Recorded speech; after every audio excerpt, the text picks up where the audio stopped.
Good afternoon. My name is Robert McCombs. I'm a horticulturist with the Charleston Parks Conservancy and a ISA certified arborist. I'm here today with fellow ISA certified arborist and urban forester for the city of Charleston, David Grant. And we're here to talk about some of the benefits trees provide to the city. David, would you mind providing a little bit about your background and your kind of experience with your role here in the city? Yeah, so I've been with the city for 4.5 years. My 35 years in the urban forestry has been about 15 years caring for trees, running crews, and then about 15 years of municipal forestry at the state level, the county level, and now the city level. So I've been on both sides of the coin. I like both a lot, but I think the most good is done obviously at the municipal level. So I think it's where my skills and education they have me best suited for. And of course, one of the things that we're very that we're preaching and advocating all the time is the benefits of trees. A lot of people may or may not. Luckily, in Charleston, everyone really does value trees. This is a great place to be an arborist, great place to be an urban forester. But not everyone values trees as much. So we're constantly educating and advocating about the benefits of trees. Something I've done for a long time. Okay. Just a couple of those, I guess, off the top of your head that you kind of think of that are the biggest ones that you see, biggest help that they give. Right. So was a couple that are really important for Charleston. One is just the shade, the heat island. We know that just outside of downtown, the temperatures are better. We have so much concrete, reflective, radiant heat. So the trees, and they always have been. You know, you go back. You know, Charleston's been doing urban forestry for 300 years. Yep. One of the first roles that the government set up in the late 1600s was taking care of the trees. Wow. Planting trees. Actually, the first rule was making people cut trees down. Oh, wow. As they were establishing and Clearing land? Yeah, just clearing. And then as soon as everything was denuded, they said, all right, now we need to start planting trees back. That's and good. They planted them in the dirt streets at that time. So there's been some really interesting, there's a lot of great history, some interesting changes. But the cool thing is that it has always been driven by the citizens. They've pushed the government 5 or 6 different times about planting more trees, carrying more trees, more pruning. Forgot where I was going there. What were we talking about? Oh, just the benefits of the trees. Benefits of the trees, yep. Right. So urban heat island is really important. Second thing here is stormwater. You know, the trees uptake, evapotranspiration. They're actually pulling the water out of the soil, putting it back into the atmosphere. That's cooling, and it's also taking groundwater up. So infiltration, stormwater infiltration, interception. It slows down. Instead of the water falling directly onto the street, going straight into the storm drain, the trees catch it, slow it down. A little bit of drip through, but then also stem flow. You know, it runs down the limbs, comes down the stems, and slowly makes its way out versus just falling right into the street, going right into the storm drain. Kind of percolates it. Yeah. And of course, for Charleston, the other big thing is beauty. I mean, so much of our city is known for beautiful live oaks, beautiful crepe myrtles. We have, really historic streets, really historic parks. We're here at Hampton Park today. This is an old historic park. We have numerous historic parks with massive live oaks that people, the angel oak. I mean, people come from around the world just to come see that tree. Absolutely. They get married under it. They propose under it. I mean, it's one tree, one park that's just really, really iconic. So our trees are as part of our natural character, our look, a draw, and it's just woven into society here. Trees really are part of our life. It's pretty amazing that for 400 years since the city's been a city that it's been like a priority around here. Yeah, that's pretty amazing. I think the first tree job, I think he was called the High Lord of the Roads. Whoa. So this was the King's Highway. Okay. And his job was to, this is some actual quotes, his job was to clear underbrush and shrubbery so that ne'er-do-wells had no place to hide and to attack or rob citizens coming up and down the King's Highway. Wow. So, that's incredible. They had like a job description and everything for him. That's amazing. Yeah.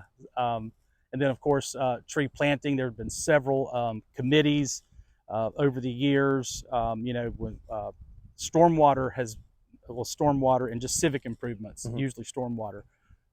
We're on our 5th generation of trees for the city of Charleston. Okay. So Broad, Calhoun, down in some of the older areas that they were planted, had mature cover, and then it was all basically clear cut for civic improvement, for stormwater issues. And that, I think that cost 2 mayors their job.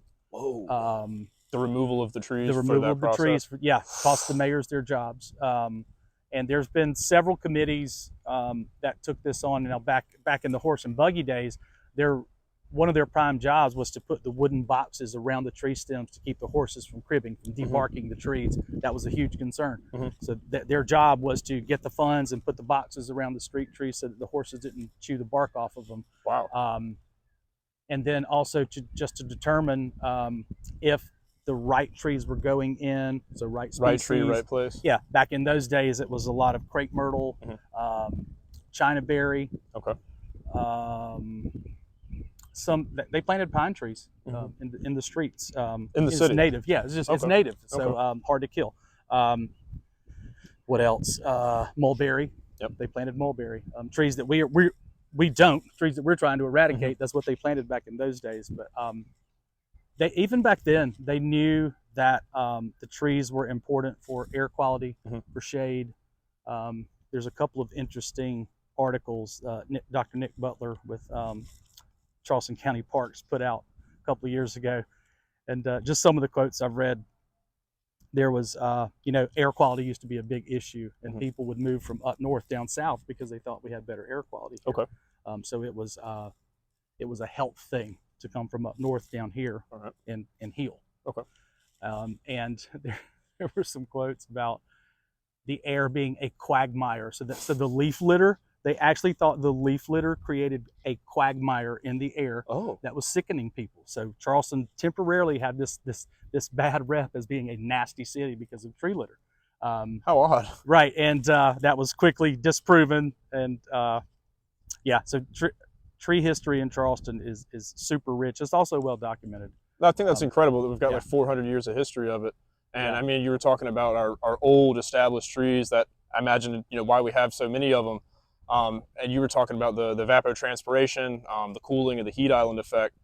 Through my research, I found some stuff that was talking about the size of the tree, the leaf area index, and stem density, as far as the density of stems and leaves in the tree, had a really big effect on whether or not how beneficial things were as far as shade cover or mental health. And that was largely, most of the benefits were on the larger tree side, and the smaller trees kind of almost had an opposite effect in some states. So, So we have, I have a new inventory starting next month. So roughly a year from now, we will know very clearly what our tree population is. Right now, I'm just kind of guessing at it, but I know that we have, I'm going to say around 35,000, what I would consider mature or over mature trees. Okay. And that's, just over a third of what I expect to be our population of 80 to 90,000 street trees. So I think we have a large proportion of mature trees, mostly in the downtown area, West Ashley. As you move out, the communities are younger and the trees are younger. We still have some mature trees, but by and large, these are younger trees. So 24 inches and less, or 12 inches and less, trees up to about 25 to 30 years old. That's most of our trees. Okay. But the bigger trees, if you look at the value, the environmental value, the social value, the real estate value, all that is heavily shifted towards the bigger trees. Larger trees, more leaf area, more shade, more water interception, more carbon sequestration, more air quality, air filtering, more oxygen production. So we have to start with the younger trees, but I think one of the big things is developing those young trees so that they are longer lived, safer. They're going to be with us longer to pay back, because a tree like this, we might keep for 100 years. Yes. I mean, you're going to get so much in return. It's unreal. And I'm really excited. I can't wait to see. So the new inventory will have financial data. It'll have the environmental, it'll have the value of our urban forest. That's amazing. I think it's going to be a mind-blowing number. That's awesome. It really is. So I'm excited to see that. That'll be using the iTree formulation, the formula. So I think it's going to be a real eye opener for a lot of people when we have that. That'll be educational for a lot of people. Yeah. To be able to have some kind of concrete data as far as where we're getting the most benefits from, where we can invest to reap the same benefits in other areas. Yeah. That's amazing. For stormwater, for shade, real estate, all that there'll be basically line items showing that itemized. Value. That's awesome. Yeah, and then even with the new software, I can pull out, for instance, Hampton Park. I can just do a subset of data for Hampton Park. This is the value of all the trees on Hampton Park. That's unbelievable. Or Hugie Street. Here's just the value street. of these 10 trees on Hugie Street, right? So we can cut through and query and search and get that really precise with everything. Yeah. That's amazing. Yeah. So I'm pretty excited. That's awesome. How long y'all been working on that for? I'm about a year into the process. We just got the contract approved last week at council. They will be starting out in about 3 weeks. We'll have boots on the ground, getting the maps and everything set up. And the data should be collected by spring, so say March. And then I hope to have, and then another output from that. We get new software, obviously all the data collected, but a new urban forest management plan. So we will know based on our population, these are some of the rules we should be working by, best management practices for managing that population, improving that population. So that's, we got a lot of good things happening. Planning for this tree to be here and thriving in the next 100 years. Hope so, yeah. That's awesome, man. Yeah. So I guess throughout all of my research, I know you talked on the water, stormwater runoff a lot. That was one of the things I thought was really interesting. A concrete data point that you were talking about that the U.S. Forestry Service did was an experiment where they removed 31 street trees, and they found that there was 67 liters of water per square meter of canopy cover that would have been retained had the trees been there. And it was on average 6,700 liters a tree. So with y'all's new program, could y'all be able to potentially look at areas where maybe we could plant more trees to be able to mitigate these issues or to combat those kind of stuff more precisely? Right, and so we really have a couple of different sides to the coin for the city of Charleston. So urban forestry, I'm basically tree pruning, tree planting, inventory, parks. And then over in the planning and sustainability side, we have a whole other group that looks at the slightly bigger picture. I'm trying to integrate more with them and do canopy studies. We had a canopy study done about 3 years ago, and we can actually scroll back in time and look at canopy coverage data change over, say, 25 years. Like you watch it adapt and everything. Right. That's cool. You can watch the numbers come in and out, and as development happens, you can see it dropping over here, but coming up over here. But all of this data is only for the right-of-ways. It's not taking in the private property. And that's the missing part, and it will also skew your data. It'll make you think that you're doing really poorly, and then you zoom in and look, like, man, this whole area is covered in trees. It's just looking at the right-of-way, which is much more subject to change. So I want to see those groups and those ideas integrated, because we do have, it just shows almost across the board that the areas that are the least planted are the areas that are usually the most economically challenged. So I said earlier that the citizens of Charleston have always kind of pushed and driven the tree planting. So around us, this is Hampton Park, Wagner Terrace, Hampton Park Terrace, a little more affluent, very well treed, very well canopied. We can go just a little further to our east, where it becomes a little more government housing or lower income, and you see the tree canopy. It's not that it's not there, it's just less of it. Yes. And unfortunately, I don't have the funding to go in and do very large tree planting programs. I have been talking with our grants administrator about there's some new federal money coming down into the state that's going to be trickled out for larger scale plantings in impoverished areas. That's definitely something we're looking at very hard.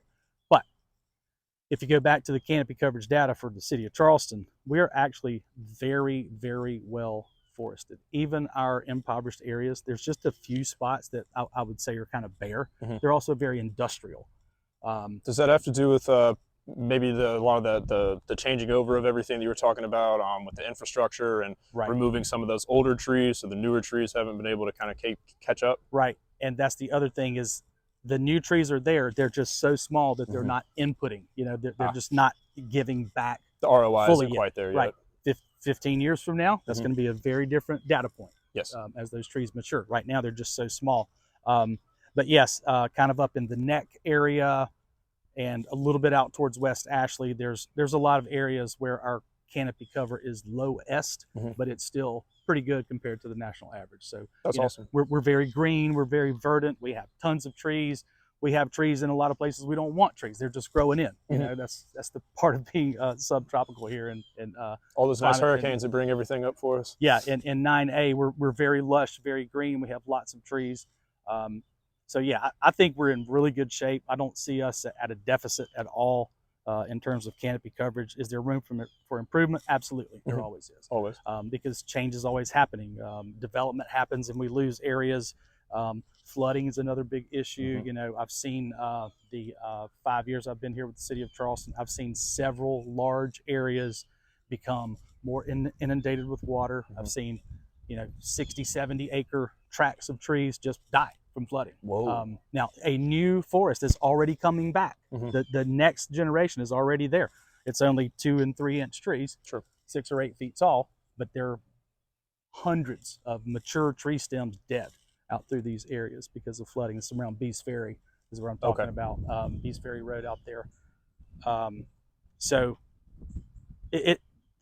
urban forestry, it's always in flux. Sure. You try to read it, get ahead of it, outthink nature, work with nature, be proactive, and it's a great place to do it. That's awesome, man. I mean, you guys do an incredible job out here. I know it's you less than 15 guys you got somewhere around there. Yeah, I've got eight guys on our tree crews taking care of 80,000 trees. So look at this, 10,000 trees per one of his guys. Yeah, that's a lot, man. Yeah, y'all do an incredible job out here. Yeah, thank you. So I guess just to leave it with, what's the biggest return I guess that the citizens get by making sure that we're investing in and the young trees and then maintaining the old ones as well? Right. So I think the biggest economic benefit is probably going to be energy, shade. Okay. It's so hot here.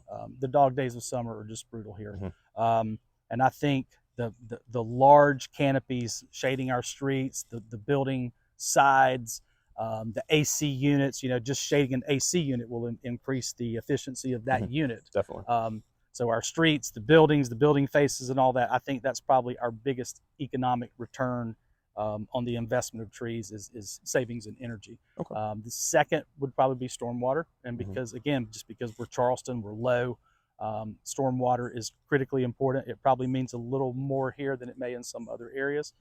But I think far and away the best economic return is energy savings. That's awesome. I'd have to agree with that too. I mean, with as hot as it gets down here and as urbanized as, especially downtown is pretty concentrated. Yeah, the heat island. Yeah. I think everybody would be significantly more miserable in the summertime without our trees. Right. You can just walk downtown or drive downtown, which, obviously I do every day. And you just see where the people stop. It's always under the shade Absolutely. trees. Absolutely. It'll be bare sidewalk for 100 yards. And you'll see 15 people standing under a shade tree. Absolutely. They're not there together. They're just enjoying the shade of that tree together. Absolutely. Got a safe spot. You're going to stay here. Yeah.